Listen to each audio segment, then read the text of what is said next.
বন্ধুরা, আমি চলে এসেছি ম্যাগি নিয়ে তোমাদের সাথে গল্প করতে। কি দেখে খেতে ইচ্ছে করছে, চলো চটপট বানিয়ে ফেলি। কেটেলে তেল দিয়ে দিলাম গরম করার জন্য, তারপর পেঁয়াজ কেটে রেখেছিলাম সেগুলো দিয়ে দিলাম, দিয়ে পেঁয়াজটা হালকা করে লাল লাল করে ভেজে নিলাম। তার সাথে কিছু কাঁচা লঙ্কা কুচিও দিয়ে দিলাম, তারপর ম্যাগিটাকে দিয়ে দিলাম ভেঙে ভেঙে। তো বন্ধুরা, বাড়িতে এটা ট্রাই করে দেখতে পারো, বা হোস্টেল বন্ধুরাও ট্রাই করে দেখতে পারো। একটু ভাজা ভাজা করে ম্যাগিটাকে ভেজে নেব।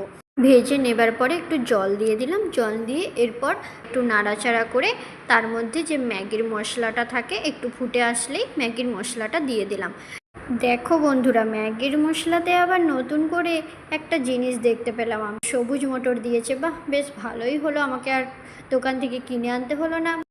দেখো, এরপরে একটু ফুটতে দিতে হবে, তার মধ্যে আরও কিছুটা মশলা ছিল, আমি ভাবলাম দিয়েই দিই। এবার ঢাকাটা খুলে একটু দেখে নিলাম নাড়াচাড়া করে সেদ্ধ হয়েছে কিনা। সেদ্ধ হয়ে যাওয়ার পরে ভালো করে জলটা মরে গেলে নামিয়ে নিলাম।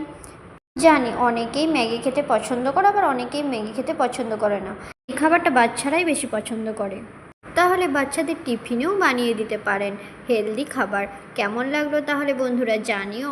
আজকের মতো এখানেই টাটা, আবার অন্য রেসিপি নিয়ে তোমাদের সামনে আসবো। এবার খেতে হবে তো নাকি?